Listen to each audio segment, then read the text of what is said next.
In this lesson, we will examine the technique of assigning variables when solving word problems algebraically. We will begin by completely solving the questions shown here so that we can get an overall picture of what we are trying to accomplish when we solve word problems algebraically. Now ultimately, our goal is to take the given information and translate it into algebraic expressions that show the relationships between the various values. Now in this question, we are given information about the ages of Gail and Eileen, and we want to find Eileen's age. To solve this question, we need to assign variables to certain values and then create an equation to later solve. Now how do we go about assigning variables? Which values do we even choose to assign variables to?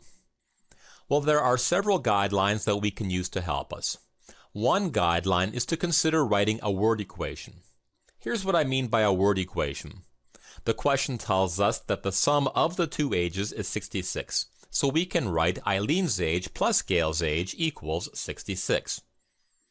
Now based on this word equation, we can see that in order to write a real equation, we need to represent Eileen's age and Gail's age with algebraic expressions. Now which of these two ages should we assign a variable to? Well, another guideline for assigning variables is that it is often best to assign the variable to the smallest value. So since Eileen is younger than Gail in this question, we might consider assigning a variable to Eileen's age. Another guideline is to consider assigning the variable to the target value. In this question, we are asked to find Eileen's age, so if we let x equal Eileen's age, then when we eventually create an equation and solve it for x, we will then know Eileen's age. Now using the variable x is a common approach, but it's even better to assign descriptive variables so that we have a better idea of what the value of the variable represents. So instead of letting x represent Eileen's age, let's let e represent Eileen's age. Now since we need Eileen's age and Gail's age to create an equation, we still need to find a way to represent Gail's age algebraically. The question tells us that Gail is 10 years older than Eileen. So if we take Eileen's age, which is e, and add 10, this will be Gail's age. At this point, we can write an algebraic equation. We can write Eileen's age, e, plus Gail's age, e plus 10, is equal to 66. All we need to do now is solve the equation for e. First, we can simplify the left-hand side here. Then we will subtract 10 from both sides, and then divide both sides by 2 to get e equals 28. Since e represents Eileen's age, we know that Eileen is 28 years old. Also, since e plus 10 represents Gail's age, we know that Gail is 38 years old. Now please note that this question can also be solved using two variables, which we will examine in a future lesson. For the time being, we are going to solve equations using just one variable. Also note that earlier I said that it is often best to assign the variable to the smallest value. While this is typically true, we can still solve this question by assigning the variable to the larger value. Let's try it. Let's assign the variable g to Gail's age.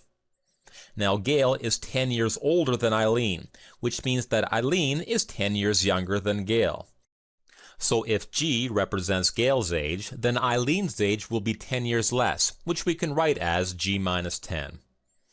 Now that we have assigned variables to the two ages, we can take our word equation and now write that Eileen's age, g minus 10, plus Gail's age, g, is equal to 66. From here, we can solve this equation for g by simplifying the left-hand side, then adding 10 to both sides, and then dividing both sides by 2 to get g equals 38. Since g represents Gail's age, we know that Gail is 38 years old. Since g minus 10 represents Eileen's age, we know that Eileen is 28 years old. Okay, so that's the general technique. Now let's practice expressing values as variables.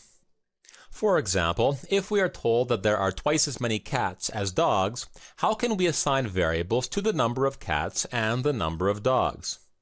Well, let's follow the guideline that suggests it's better to assign the variable to the smallest value. Since there are fewer dogs here, let's let D represent the number of dogs. Now if D represents the number of dogs, then 2 times D will represent the number of cats.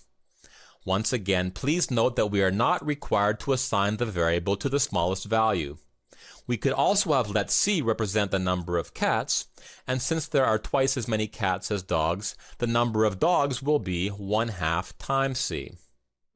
The only real downside here is that we must now deal with fractions, which can sometimes make an equation more cumbersome. Alright, let's try another one. To represent each of these 3 integers, let's let f represent the first number, since it must be the smallest.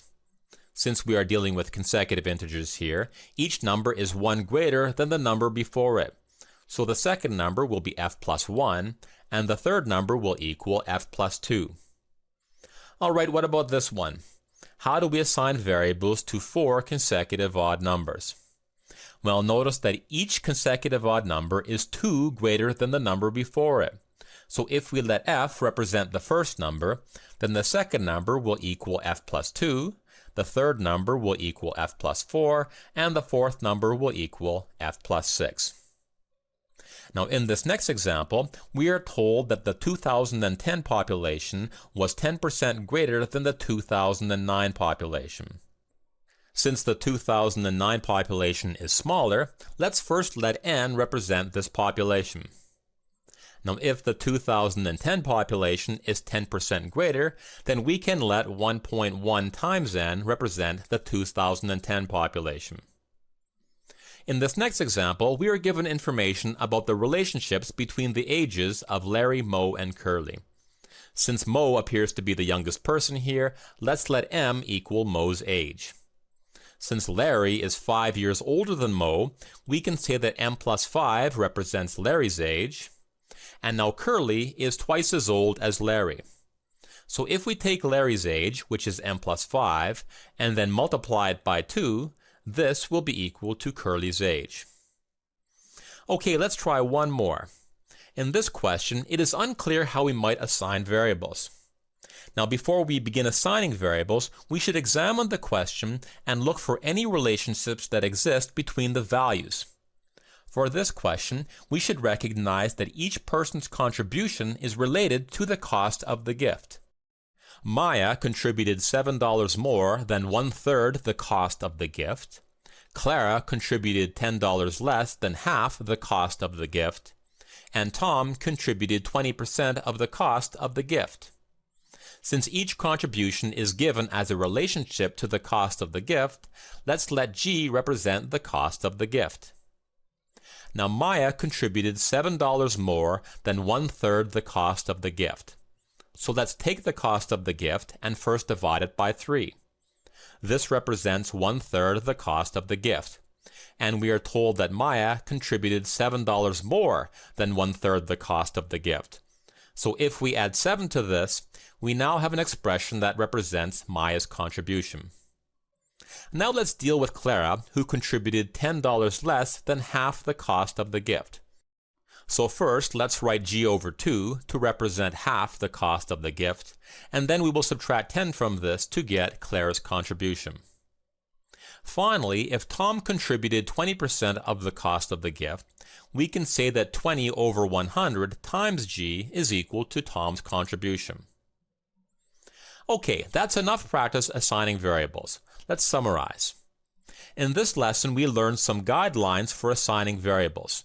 They are: consider assigning the variable to the target value. Consider writing a word equation to help identify the information required to solve the question. It is often best to assign the variable to the smallest value. Try to use descriptive variables instead of using x each time. And look for relationships that exist between the values in the question. In this lesson, we will examine some strategies to consider when writing algebraic equations.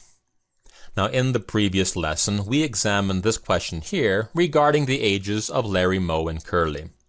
In that lesson, we assigned our variables, and now we want to write an equation. So how do we do this? Well, one technique is to begin with a word equation.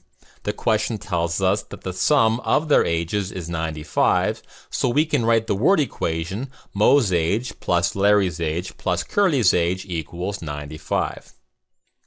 Now let's take the variable expressions we assigned to the ages in the last lesson and write an equation. We can write m, Mo's age, plus m plus 5, Larry's age, plus 2 times m plus 5, Curdy's age, equals 95. We can now solve this equation by first expanding 2 times m plus 5 in the brackets, then simplifying the left-hand side, then subtracting 15 from both sides, and then dividing both sides by 4 to get m equals 20. Since m represents Mo's age, we know that Mo is 20 years old. Now Larry's age is equal to m plus 5, so if m equals 20, then Larry must be 25 years old. And finally, Curly's age is equal to 2 times m plus 5. So if m equals 20, then Curly must be 50 years old. Now the question asks us to find Larry's age, and we can see here that Larry is 25 years old. Okay, now let's revisit another question from the previous lesson. Here we are asked to find the cost of the gift, and in the previous lesson we assigned variable expressions in terms of G, the cost of the gift. Since the contributions of all three students are combined to pay the cost of the gift, we can write an equation. If we take Maya's contribution, and add Clara's contribution, and add Tom's contribution, which we can simplify as follows, the combined sum of their contributions must equal the cost of the gift, G. At this point, we have an equation we can solve for G. First, to eliminate the denominators here, we can multiply both sides by 30 to get the following. Then we will simplify the left-hand side, then subtract 31g from both sides, and then divide both sides by -1 to get g equals 90. Now the question asks us to find the cost of the gift. So since g is equal to the cost of the gift must cost $90. Alright, here's a new question to tackle. Here we're given information about the ages of three people. Notice that Liam's age is given in relationship to Geeta's age, and Zoe's age is also given in relationship to Geeta's age. Since Geeta's age is central to the given information, let's let G equal Geeta's age. Now the question tells us that Liam's age is 5 years more than twice Geeta's age. So 2 times G represents twice Geeta's age, and if we add 5 to this, we have an expression that represents Liam's age.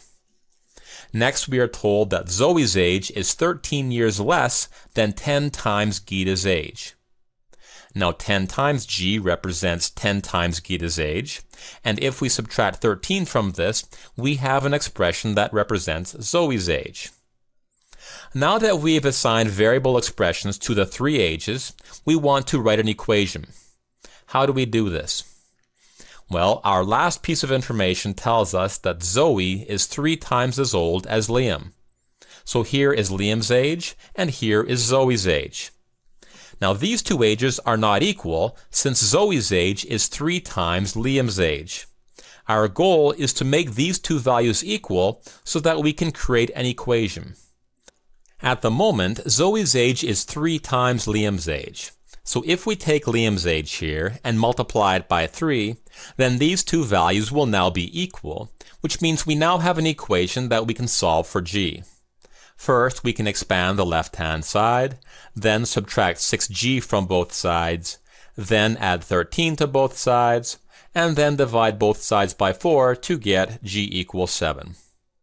Now G represents Geeta's age, so Geeta must be 7 years old. 2g plus 5 represents Liam's age, so if G is equal to 7, then Liam must be 19 years old. And finally, 10g minus 13 represents Zoe's age, so Zoe must be 57 years old. At this point, we can also confirm that Zoe's age of 57 is indeed 3 times Liam's age of 19. Now the question asks us to find Liam's age, so the answer here is 19. Notice that the crucial step of this question was taking the information about Zoe being 3 times as old as Liam, and then writing the following equation. Given the importance of this step, let's look at another example where we can create an appropriate equation. Here we are told that the cost of a SureShot camera is $20 more than the cost of a PhotoPro camera. Given this information, what sort of word equation can we write using the cost of the SureShot and the cost of the PhotoPro? Can we say that these two values are equal? No, our goal is to create some sort of equality. Well, the cost of the SureShot is $20 more than the cost of the PhotoPro. So if we add $20 to the cost of the PhotoPro, then we can now say that the left-hand side here is equal to the right-hand side, which means we have our desired equation. Now, what's another way to write an equation using the cost of both cameras? Well, since the cost of the SureShot is $20 more than the cost of the PhotoPro, we can take the cost of the SureShot and reduce it by $20 in order to make the two sides equal. Alright, what's another equation we can write? Well, since the SureShot costs $20 more than the PhotoPro, we can write the cost of the SureShot minus the cost of the PhotoPro equals $20. So as you can see, there are several ways to write equations based on the same information. Now, when it comes to writing equations, the GRE assumes that you are already familiar with certain relationships. For example, you must know that profit is calculated by subtracting the cost from the revenue. So, for example, if you bought a car for $10,000 and later sold it for $12,000, the profit is equal to $12,000 minus $10,000, which equals a $2,000 profit. You must also know that the total cost of multiple items is equal to the price per item times the number of items purchased. So if baseballs cost $3 each and you purchase 7 of them, the total cost will equal 3 times 7, which equals a total cost of $21. On a similar note, we can calculate one's earnings by taking the rate of pay and multiplying it by the time worked. So if someone is paid $30 per hour and he or she works 40 hours, then the total earnings will equal 30 times 40 for a total of $1,200. Alright, let's summarize. In this lesson, we learned some tips to consider when writing and solving equations. They are, write a word equation, and then replace the pieces with algebraic expressions. Solve for the variable, and be sure to reread the question and confirm that you have found the required value. Finally, we learned some important relationships to be familiar with on the test.